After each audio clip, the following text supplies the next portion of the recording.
Okay, we are going to be looking at genre, form, and style in the novel Simulacron 3 and the two film adaptations of it, World on a Wire and The 13th Floor. I think, therefore I am, the famous quote by the philosopher Descartes. This quote actually appears at the beginning of the film The 13th Floor and also within the text of the novel Simulacron 3, and it is quite appropriate because all of these works question the nature of reality and human consciousness. Simulacron 3 came out in 1964, and it would be adapted first into a teleplay called Welt am Draht, or World on a Wire, on German television in two parts, and later into a Hollywood film in 1999 called The 13th Floor. 1999 was ironically the same year that The Matrix was released, which we all know was a hugely successful and popular movie about virtual reality.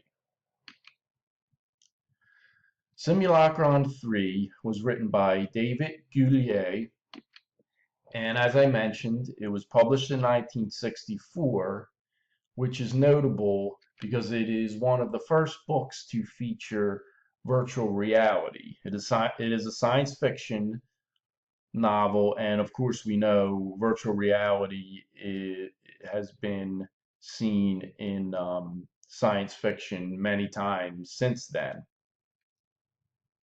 The book is also notable because it features some of the characteristics that would later define the subgenre cyberpunk, which was kind of kicked off by William Gibson's book, The Neuromancer.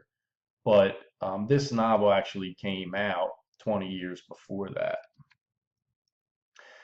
Simulacron 3, the plot is structured like a mystery detective story, even though it doesn't feature a detective as the protagonist. Instead, it features a computer program, or more specifically, a technical director named Douglas Hall, who is in charge of a research institute which has created a computer simulated reality. The book itself brings up many philosophical questions about the nature of reality and human existence. It also brings up many political and sociological thoughts, as science fiction often does, um, about consumer society and corporate control. World on a Wire was written and directed by Rainer Werner Fassbinder, who is a very famous auteur filmmaker in Germany. He didn't live very long, but he was very prolific. He made like 3 or 5 films a year, and World on a Wire is his only science fiction film. And the film itself is actually a very faithful adaptation to the original novel, and part of the reason for that is the fact that it was co-written by the author of Simulacron 3.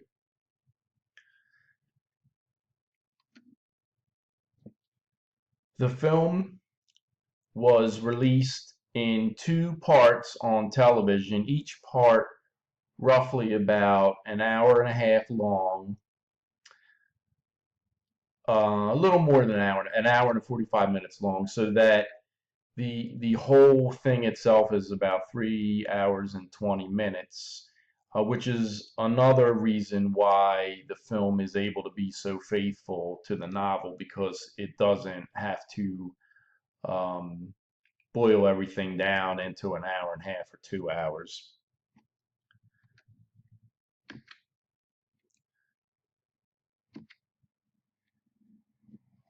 Also, it isn't limited to the 3-act structure of a film.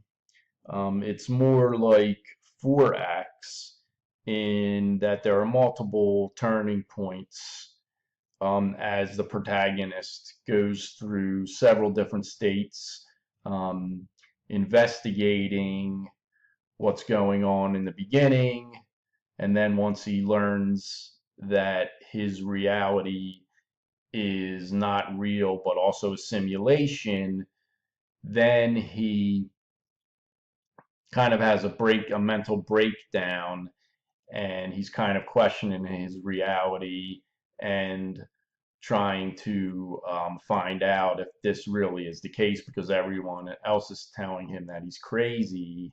And and then the next turning point is when he is accused of murdering his boss, and pretty much the police and the entire city is after him. So even though it is not your typical 3-act structure, it does follow Aristotle in that it is about a single protagonist with a linear storyline and rising action that does lead to a climax, a cathartic payoff, and a denouement.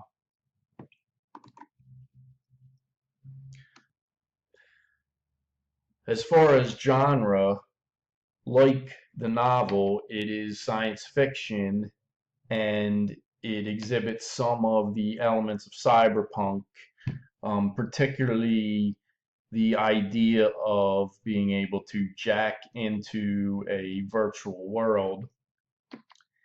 It also has the same element of the film noir mystery detective aspect, where the protagonist assumes the role of a would-be detective.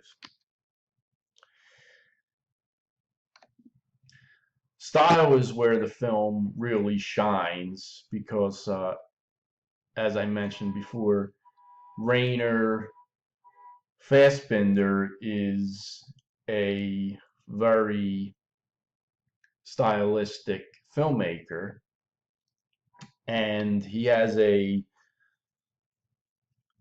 70s naturalistic and realistic aesthetic to his work, which really works in this film because in the beginning you don't know that it is a computer simulation, so the realism of it kind of sucks you in. Um, there are pretty much no visual effects in this film. This was before computer graphics. So he tries to achieve a futuristic cyberpunk look with other means, such as ultra modern chic sets and the use of a lot of mirrors. Mirrors is one of the things that Fassbinder is known for. And as you can see in the image here, we have these two characters reflected multiple times, and this acts as a metaphor for the idea of the computer simulation as well as simulations within simulations. And it is repeated throughout the entire film. Also, one thing of note is how he instructs the actresses to act in a robotic manner, which is very off-putting. Um, but it's also very effective. It's just kind of odd that only the female actresses act this way, and pretty much all of them do. But it's the first hint that you have that something is wrong with the world here. Now we're going to jump into the 13th Floor, which was directed by Joseph Rusnak and came out in 1999.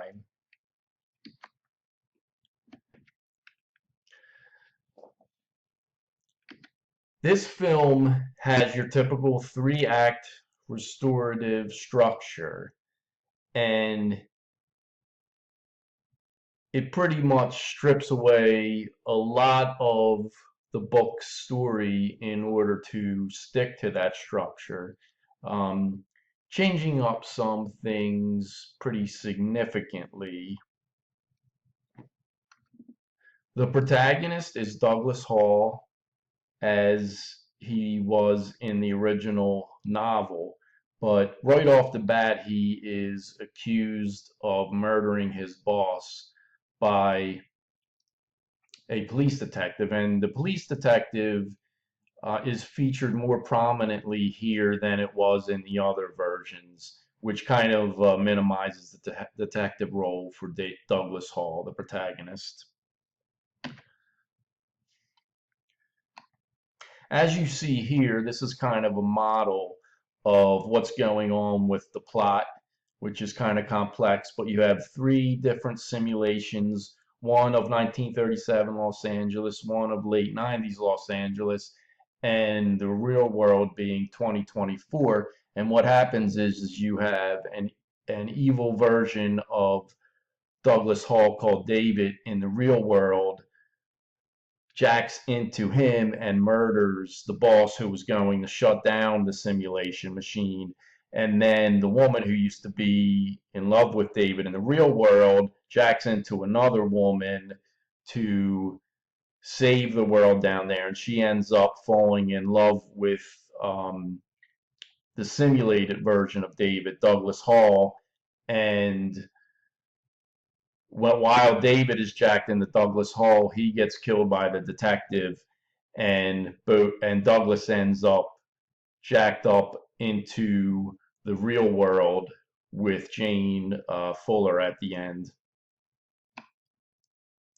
In regards to genre, the film is kind of a mess and all over the place. Of course, it's science fiction, and we do see the elements of virtual reality and cyberpunk, as well as film noir detective mystery.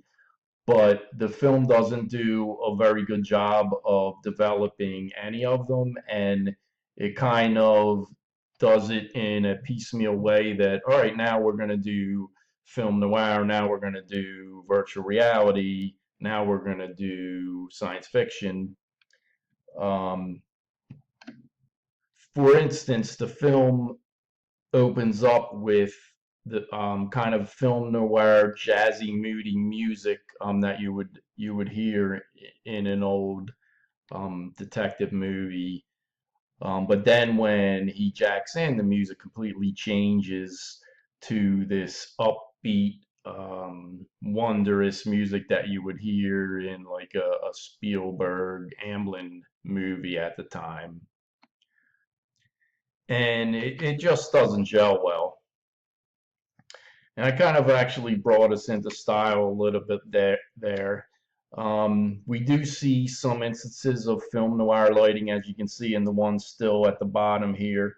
Up top, we have the 1937 setting.